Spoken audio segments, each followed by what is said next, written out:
David Spangler uses a wonderful analogy in his book, Everyday Miracles. He tells of living in New Orleans for several years, situated near the mouth of the mighty Mississippi River. New Orleans was carved out of swampland, and much of the city lies under sea level and remains dry only because of a series of complex canals and pumps that keep the ever-encroaching swamp at bay. Just outside the city limits, there are several wonderful parks that allow hiking and canoeing through the marsh. One of Spangler's favorite spots is a swamp where there are raised boardwalks that run alongside several bayous for a couple of miles. Among the inhabitants of those bayous is one of nature's fearsome creatures, alligators. Spangler learned from someone that alligators love marshmallows. That's right. You know, those fluffy white things that we like to and use for comfort food. Alligators like those also. All he had to do was toss some of those marshmallows out into the bayou and then sit back and wait. In a matter of minutes, a pair of eyes would surface and silently glide through the water toward that white, bobbing morsel of sugar. Almost magically, 2 eyes would become 4, and 4 eyes would become 6, then 8. He would watch the bushes grow over the water's edge as invariably alligators would slink out of the shade and paddle over to the marshmallow. Often, without warning, one of the brave reptiles would lunge forward and steal the marshmallow with a quick, powerful snap of its mighty jaws. What was mysterious to Spangler and really creepy to me was the fact that these alligators had silently been watching him all along. No doubt they and countless others had watched him hike for the mile or so along the swamp and along the bayou. Their piercing eyes and their acute sense of smell had sensed the presence of flesh and blood, and they had stalked him like any other prey. All the while, he was completely unaware that they were even there. It wasn't until he tossed the marshmallow out into the water and they abandoned their hiding places in that brush that lined the bank and revealed their presence. Those alligators, says David Spangler, are like our memories. Even when we think we are alone and totally free, powerful memories swim just beneath the murky waters of our awareness.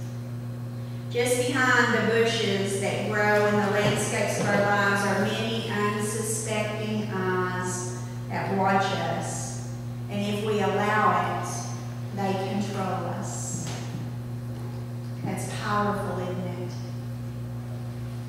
Some of us will never have peace of mind until we come to grips with the alligators in our past.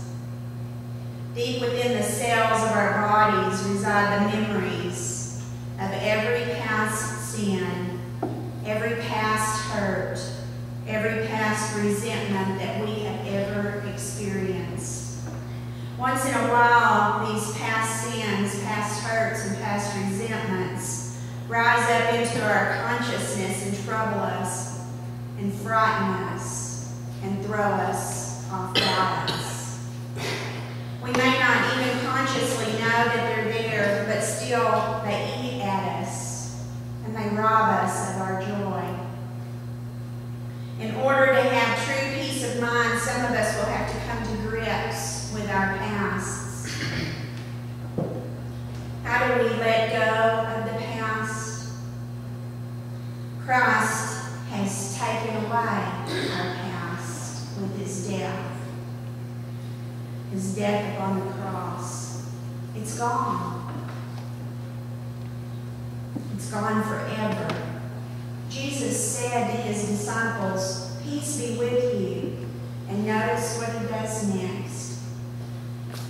So it says in our gospel, after this, he showed them his hands and his side. It's like he's standing there going, it's gone. I paid that price. It's gone. In the ancient Greek language, two words were commonly used for canceling a debt or a contract. One of those words, chazim, meant to cross out. That's what happened when you draw a big old X across something and you declare it null and void. The other word used for this act is, exolaphine, which means to wipe out or erase.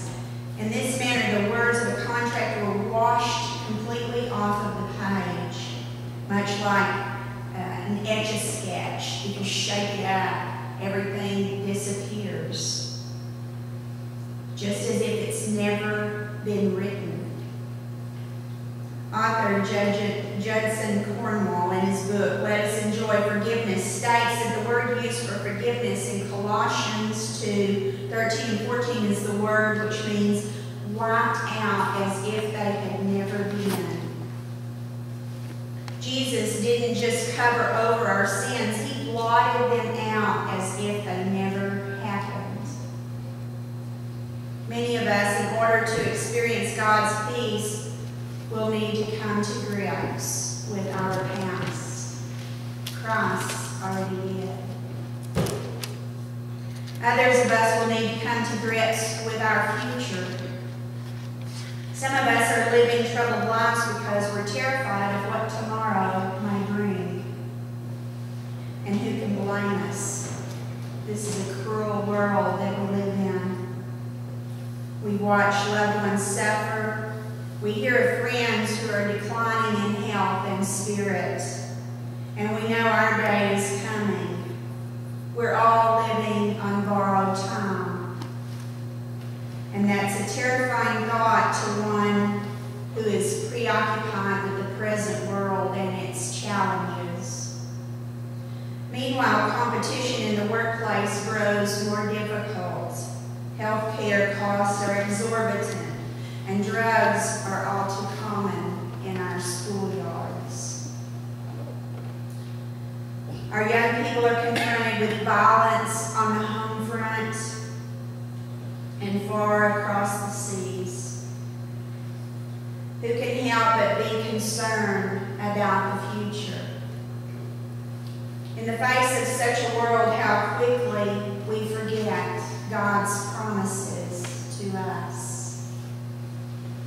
Robert Strand, in his book, Especially for the Hurting Heart, has a wonderful discussion of Hebrews chapter 13, verse 5, in which we read these encouraging words.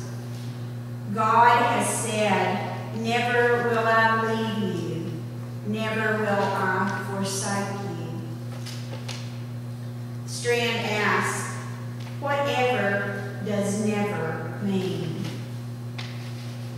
And he notes that in the original language, never is really a compounding of 5 negative